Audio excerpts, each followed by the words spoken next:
금융교육이라 해서 거창하게 생각할 필요는 없다. 학교나 사회에서 가르치지 않는 금융교육, 즉 돈에 대해 진솔한 대화를 함께 나누는 것이 곧 금융교육이기 때문이다. 이러한 대화는 가정에서부터 시작해야 한다. 주식 등 투자에 대한 대화를 부모와 일찍부터 나눈 아이들일수록 훗날 경제 독립을 할 가능성이 훨씬 커진다. 유대인들은 온 식구가 저녁을 먹으면서 경제를 주제로 많은 대화를 나눈다고 한다. 그에 반해 한국의 가정에서는 가족 모두가 모여 저녁을 함께하지 않는 것이 오히려 자연스러운 현상이 된 듯하다. 어머니는 아이들의 입시에만 매달리고 자녀들은 학교 이후 시간의 대부분을 학원에서 보내며 아버지는 근무 시간은 물론 회식까지 하느라 가족보다 외부인들과 저녁 시간을 보내기에 바쁘다.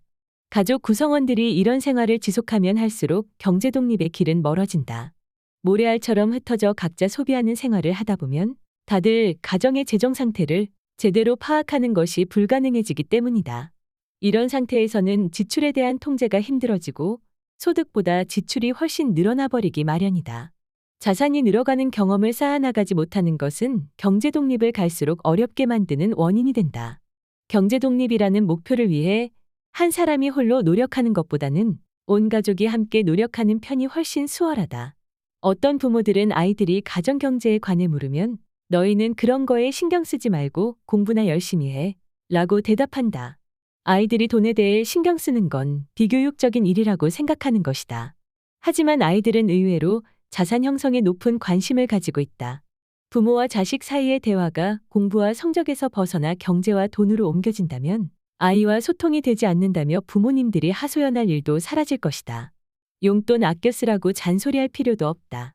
돈의 중요성을 아는 순간 아이들이 스스로 절약을 할 것이고 사교육비가 엄청난 낭비라는 것을 깨닫고 나면 학원에 가는 대신 스스로 공부를 하려 할 것이기 때문이다.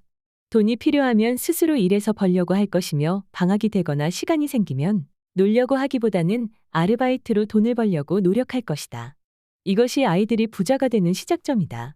주식 투자를 통해 부자가 되는 길은 온 가족이 함께 가는 게 좋다. 잘못된 철학으로 단기적 주식 투자에 매달리는 사람은 가족에게 그 사실을 비밀로 하는 경우가 많다. 자신도 주식 투자를 위험하며 바람직하지 않은 일이라고 믿기 때문이다. 하지만 철학과 원칙을 바탕으로 하는 주식 투자는 경제적 자유를 얻기 위해 반드시 해야 한다고 믿게 되면 가족과 함께하는 편이 의미 있고 훨씬 유리하다. 주식 투자의 세계에 가족을 초대하고 주식과 펀드를 화제로 삼아 식구들과 자연스럽고 즐거운 대화를 나눠보자.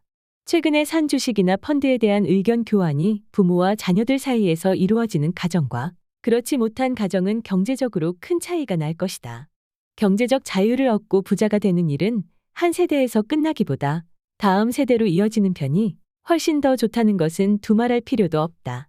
미국의 중산층 유대인 가정에서는 자녀들이 부모의 모습을 보면서 그리고 대화와 교육을 통해서 자연스럽게 경제적 여유의 가치를 깨닫고 부자가 되는 방법을 배운다. 유대인 가정의 부모들이 하는 것처럼 우리도 부자의 철학과 올바른 투자법을 자녀에게 훈련시킴으로써 경제적 자유를 대대로 물려주어야 한다. 현재 한국은 저출산 문제가 심각한 상황에 이르렀는데 이는 대개 경제적 어려움이 예상된다는 이유에서 비롯된다. 그렇기에 나는 한국의 가정들이 자녀들을 경제적 자유의 길로 일찍부터 이끌어준다면 저출산 문제도 세대를 거듭할수록 점차 자연스럽게 해결될 것이라고 본다.